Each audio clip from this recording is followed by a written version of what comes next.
नमस्कार, आप देख रहे हैं न्यूज एक्सप्रेस। मेरा नाम है ऋतिक ठाकुर। मध्य प्रदेश की राजनीति में दतिया उपचुनाव सिर्फ एक विधानसभा सीट का चुनाव नहीं रह गया, बल्कि बीजेपी और कांग्रेस के बीच प्रतिष्ठा की लड़ाई बन चुका है। पूर्व गृह मंत्री नरोत्तम मिश्रा का ये गढ़ माना जाता था।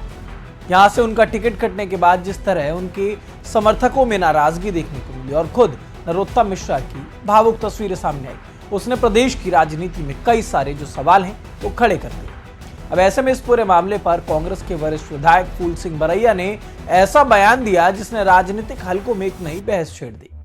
बरैया ने आरोप लगाया है कि बीजेपी ने सुनियोजित तरीके से अपने ही बड़े ब्राह्मण नेताओं की राजनीति खत्म करने की साजिश रची है। दतिया उपचुनाव की घोषणा के बाद राजनीतिक सरगर्मियां अब लगातार तेज हो रही हैं। कांग्रेस के वरिष्ठ नेता और विधायक फूल सिंह बरैया ने ईटीवी भारत से बातचीत के दौरान भारतीय जनता पार्टी पर गंभीर आरोप लगाए।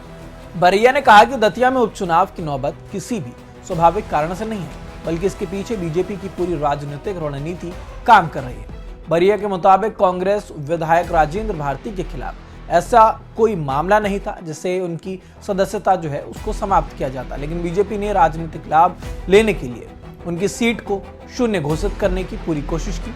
उन्होंने दावा किया कि अब बीजेपी ये मानकर चल रही है कि ये उपचुनाव आसानी से जीत सकते हैं, लेकिन ऐसा होने वाला नहीं है। आप जानते हैं कि हाल के दिनों में दतिया की राजनीति में सबसे ज्यादा चर्चा पूर्व गृह मंत्री नरोत्तम मिश्रा के टिकट कटने को लेकर। टिकट नहीं मिलने के बाद समर्थकों का जो विरोध प्रदर्शन और फिर नरोत्तम मिश्रा के भोपाल आने जाने की तस्वीर तो सभी ने देखी। इन घटनाक्रम पर टिप्पणी करते हुए फूल सिंह बरैया ने कहा, यह कोई सामान्य राजनीतिक फैसला नहीं था, बल्कि पूरी योजना के तहत किया गया कदम था। उन्होंने आरोप लगाया कि बीजेपी ने एक ऐसे नेता की राजनीतिक हत्या की है जिसे कभी मुख्यमंत्री पद का सबसे मजबूत दावेदार माना जाता था।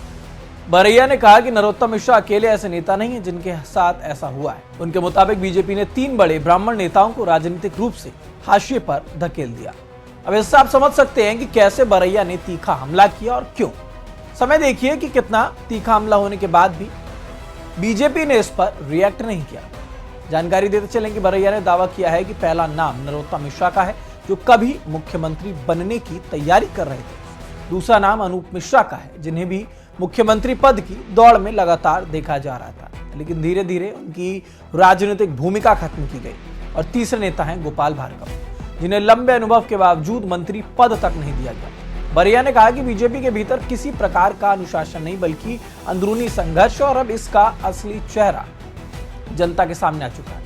उनका कहना था कि जिस पार्टी ने अपने ही वरिष्ठ नेताओं को किनारे पर लगा दिया हो, वो अब जनता के विश्वास के भी हकदार नहीं रहे। हालांकि बीजेपी की ओर से अब इन आरोपों पर कोई आधिकारिक प्रतिक्रिया सामने नहीं आई है, लेकिन राजनीतिक विश्लेषकों का ये मानना है कि नरोत्तम मिश्रा जैसे बड़ा चेहरा टिकट से वंचित रहने के बाद निश्चित तौर पर दतिया की राजनीति में नए समीकरण जो हैं वो बन सकते हैं। बीजेपी के लिए चुनौती सिर्फ चुनाव जीतने की नहीं, बल्कि अपने कार्यकर्ताओं और नाराज नेताओं को एकजुट रखने की होगी, क्योंकि टिकट वितरण के बाद सामने आई नाराजगी ने पार्टी के अंदर असंतोष की चर्चा को और ज्यादा तेज किया है।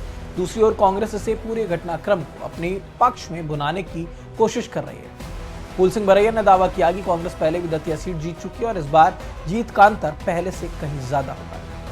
उन्होंने कहा कि पिछली बार कांग्रेस करीब 8,500 वोटों से जीती थी, लेकिन इस बार जीत का अंतर 20,000 वोटों से अधिक है। बरैया ने विश्वास जताया कि कांग्रेस पूरी मजबूती के साथ मैदान में है और जनता बीजेपी को जवाब देने के लिए पूरी तरह से तैयार है। अब तमाम मुद्दों तक जो ये चुनाव था वो सीमित नहीं रह गया है। इस चुनाव में टिकट वितरण, पार्टी के भीतर असंतोष, जातीय समीकरण और नेतृत्व की राजनीति जैसे कई बड़े सवाल अब जुड़ चुके हैं। एक तरफ बीजेपी संगठन और सरकार की ताकत के दम पर जीत का दावा कर रही है, तो दूसरी ओर कांग्रेस इसे जनता बनाम सत्ता की लड़ाई बताकर मैदान में उतर चुकी है।